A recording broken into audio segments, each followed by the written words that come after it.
Hello everyone, welcome back. आज का हमारा न्यूमेरिकल कुछ इस तरह से है।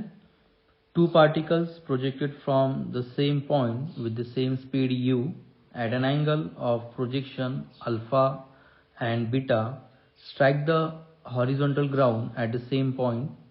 If h1 and h2 are maximum heights attained by a projectile, capital R be the range for both and t1 t2 be their time of flights respectively, then तो हमें चेक करना है कि यहाँ पे ये चारों में से कौन से ऑप्शन करेक्ट है। तो सबसे पहले यहाँ पे हमें दिया है कि जो पार्टिकल है it is projected from same point with the same speed u। Okay, तो यहाँ पे स्पीड देखो सेम है और उनका जो एंगल है वो अल्फा और बीटा है, मतलब डिफरेंट एंगल है। और जब वो ग्राउंड पर जब स्ट्राइक होते हैं तो उनका स्ट्राइकिंग पॉइंट या फिर जिस पॉइंट पर वो कोलाइड हो रहे सरफेस पर वो सेम है। तो देखो हमें पता है कि अगर मैं प्रोजेक्टाइल अगर यहाँ पे कंसीडर करता हूँ कुछ इस तरह से,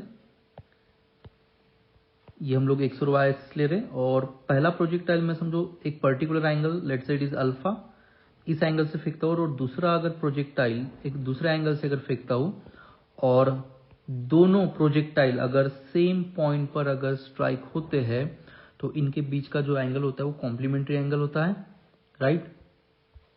मीन्स क्या होगा कि अगर एक एंगल अगर अल्फा है तो दूसरा एंगल यहाँ पे 90 माइनस अल्फा होना चाहिए, राइट। मतलब ये यहाँ पे ये बीटा की वैल्यू रहेगी। तो therefore alpha plus beta is equals to alpha और दूसरा क्या था 90 minus alpha that is equals to 90।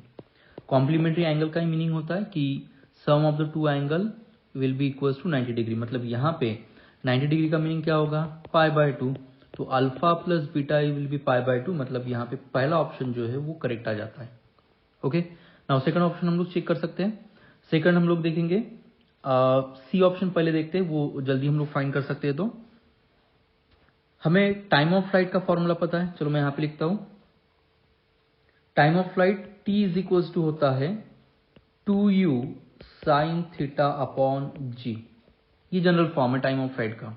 तो अब अगर पहले प्रोजेक्टाइल के लिए देखो यहाँ पे क्वेश्चन में देखते हैं टाइम ऑफ फ्लाइट दिया है t1 और दूसरे के लिए t2, तो इस हिसाब से ये हो जाएगा t1 equals to 2u sine alpha by g, क्योंकि पहले पार्टिकल के लिए जो एंगल ऑफ प्रोजेक्शन है वो अल्फा है, और दूसरे के लिए हम लोग लिखेंगे t2 that is 2u sine beta upon g, right. दोनों के लिए वेलोसिटी सेम है इसलिए हमने u और u एज इट इज लिखा है। नाउ व्हाट इज बीटा, जैसा अभी थोड़ी देर पहले हमने देखा था कि बीटा मतलब क्या होगा, it is 90 minus alpha divide by g, और 2u साइन 90 माइनस अल्फा होता है cos alpha divide by g. तो ये अगर हमारे लिए इक्वेशन 1 है और इसको अगर इक्वेशन 2 ले लेते हैं तो उस केस में क्या होगा कि देयरफॉर t1 बाय t2 ये वैल्यू हो जाएगी 2u sine alpha by g divide by 2u cos alpha by g. तो देखो यहाँ से सभी के सभी टर्म कैंसिल हो जाएंगे, सिर्फ साइन अपॉन कॉस बचेगा, एंड साइन अपॉन कॉस क्या होता है tan अल्फा होता है। So here it is t1 and t2, right. मतलब क्या कि tan alpha is equals to t1 by t2। तो चलो ऑप्शन चेक करते कि ऑप्शन राइट है, t1 बाय t2 मतलब tan अल्फा, तो ये भी ऑप्शन हमारा करेक्ट हो जाता है। फिर चलते हम लोग डी ऑप्शन की तरफ, जिसमें हमें मैक्सिमम हाइट की वैल्यू पता होनी चाहिए। तो हमें पता है कि मैक्सिमम जो हाइट होती है it is given by h equals to u square sine square theta upon 2g। तो पहले पार्टिकल के लिए अगर मैक्सिमम हाइट लेते हैं जो क्वेश्चन में गिवन थी, यहाँ पे अगर देखते देखो maximum height small h1 small h2, तो चलो इसको फॉर्मूला फॉर्म में लिखेंगे। पहले पार्टिकल के लिए h1 हो जाएगा you square sine square alpha by 2g, और दूसरे प्रोजेक्टाइल के लिए h2 you square sine square beta upon 2g।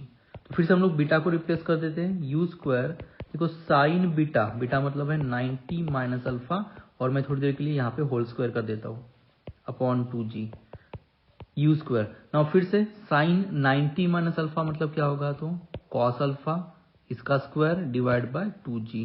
तो फिर से हम लोग दोनों को डिवाइड कर देंगे h1 और h2 को, तो u square sine square alpha by 2g divide by ये हो जाता है u square cos square alpha by 2g। तो यहाँ पे 2g यू स्क्वायर कैंसल और sine square upon cos square मतलब ये हो जाएगा tan square alpha, that is h1 by h2। Means what, tan square alpha equals to h1 by h2 और tan alpha की वैल्यू क्या होगी, तो under root of h1 by h2। तो चलो चेक कर लेते हैं ऑप्शन राइट आया या नहीं। तो tan alpha is equals to under root of h1 by h2, ये भी करेक्ट हो जाता है। उसके बाद हम लोग रिलेशन देखेंगे r और h के बीच में। तो चलो चेक कर लेते हैं। हमें पता है रेंज का जो फॉर्मूला होता है ये कुछ इस तरह से होता है, u square sine 2 theta upon g, ये रेंज का फॉर्मूला है। इसको हम लोग कुछ इस तरह से भी लिख सकते हैं, u square 2 times sine theta into cos theta, right, divide by g. यहाँ पे हम लोग एक स्टेप एक्स्ट्रा परफॉर्म करेंगे, इसको मैं 2 से मल्टीप्लाई और डिवाइड कर देता हूँ। तो ये क्या होगा, न्यूमरेटर में 2 2 ज़ा 4 you square sign theta into cos theta divide bye 2g, right. अब देखो यहाँ पे हम लोग क्या करेंगे, 4 को अलग लिख लेते हैं, u sign theta upon 2g को हम लोग देखो कुछ इस फॉर्म में लिख सकते हैं क्या, under root of 2g into under root of 2g, एक ही बात होगी क्योंकि रूट का मल्टीप्लीकेशन जब करते तो रूट का स्क्वायर मतलब यही टर्म आ जाएगी।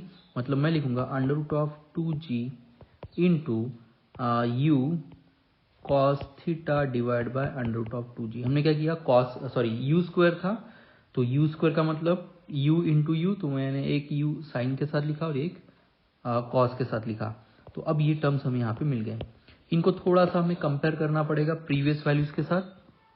तो चलो कंपेयर करते हैं। यहाँ पे हम लोग देखो कि जो h1 की वैल्यू है, अगर उसको मैं स्क्वायर रूट फॉर्म में अगर लिखता हूँ, मैं थोड़ा कलर चेंज करके दिखाता हूँ। मैं यहाँ पे लिख रहा हूँ एडिशन पॉइंट स्क्वायर रूट। तो ये स्क्वायर रूट फॉर्म में कैसे मिलेगा मुझे, under root of h1 equals to u sine alpha divide by under root of 2g।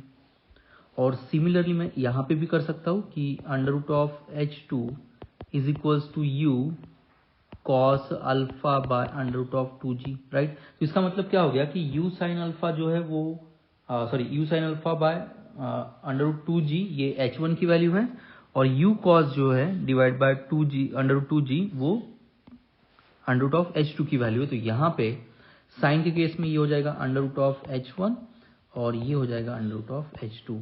So that is what r equals to 4 times under root of h1 into h2। तो ये हमें relation मिल जाता है। ये चेक कर लेंगे हम लोग गिवन इक्वेशन में। तो ये इक्वेशन भी यहाँ पे देखो करेक्ट आ जाता है। मतलब ये जो प्रॉब्लम है इसमें चारों के चारों ऑप्शन करेक्ट है। ओके, क्लियर है।